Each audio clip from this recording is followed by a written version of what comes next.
On commence par les infos à retenir de la semaine. C'est avec vous, Bérénice de Villefloriot. Bonjour. Bonjour. Bonjour Bérénice. Bonjour Sylvain. Comment ça va? Très bien, en pleine forme. Alors on va commencer cette info. L'enveloppe prévue par MaPrimeRénov'. Alors l'info qui fâche. MaPrimeRénov' 24 va être réduite d'1 milliard d'euros. Et oui, c'est ce qu'a annoncé Bruno Le Maire dimanche soir, alors qu'il était l'invité du 20h sur TF1. Le ministre de l'économie et des finances a expliqué, dans un premier temps, que la croissance de la France est moins forte que prévu. Alors que pour l'année 2024, la prévision de croissance était de 1,4%. Celle-ci vient d'être révisée à 1% à cause du nouveau contexte géopolitique international. Le déficit budgétaire initialement fixé à 4,4% est quant à lui maintenu. Alors comment on garde la maîtrise des finances publiques? Bruno Le Maire a rappelé que lorsque l'on gagne moins, on dépense moins. Pas question donc d'augmenter les impôts. En revanche, les dépenses publiques vont être réduites. Ainsi, Bercy prévoit une économie de 10 milliards d'euros sur les dépenses de l'État. Alors, selon le ministre, la sécurité sociale et les collectivités locales ne seront pas concernées par ces économies. Cependant, dans tous les ministères le seront, puisque l'État prévoit de réduire leur budget de 5 milliards d'euros, donc au global. L'aide publique au développement va être réduite de 1 milliard d'euros. Les opérateurs de l'État, c'est-à-dire en fait toutes les institutions dépendantes de l'État, et il y en a beaucoup, devront aussi se serrer la ceinture. Enfin, c'est ce que vous avez annoncé Sylvain, une économie de 1 milliard d'euros va aussi être effectuée sur le dispositif MaPrimeRénov', je vous le rappelle, qui sert à inciter les Français à rénover en les aidant financièrement. L'enveloppe supplémentaire de 1,6 milliard annoncée il y a quelques mois pour 2024 va donc être réduite à 600 millions d'euros. Et déjà que nous n'étions pas très bien.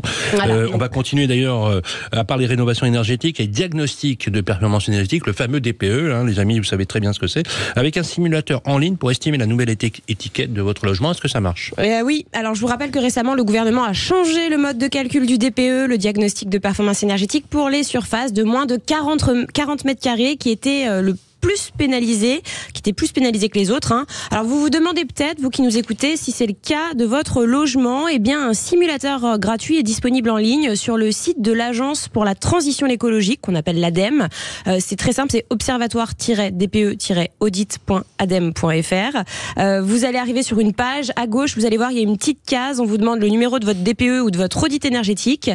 C'est un numéro à 13 caractères, 11 chiffres et 2 lettres. Voilà, c'est très simple. Bon, c'est très simple. Oui, on aime ça. J'adore.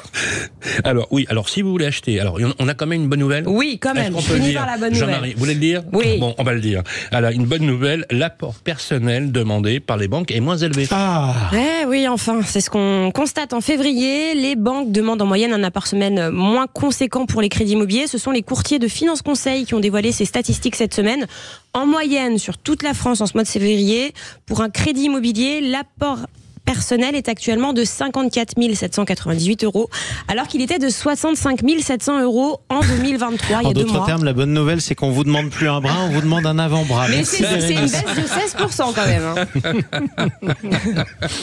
Voilà. Bon. Ça, c'est bon, c'est très bon. Bon, après, c'est une bonne nouvelle pour les ménages qui veulent acheter. Alors après, sur toute la France, il y a des disparités en fonction des régions. Et la région où il y a la plus grosse baisse, c'est la partie sud de la Nouvelle-Aquitaine, où se trouve Bordeaux, par exemple.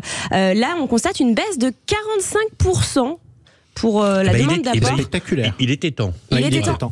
C'est peut-être une bonne nouvelle aussi pour le Pays Basque, qui a une crise du logement terrible pour les Basques. Exactement. En Bretagne, il y a une baisse de 29%. En région Rhône-Alpes, en revanche, c'est la seule région où ça augmente un petit peu. En Île-de-France, ça baisse de 35%.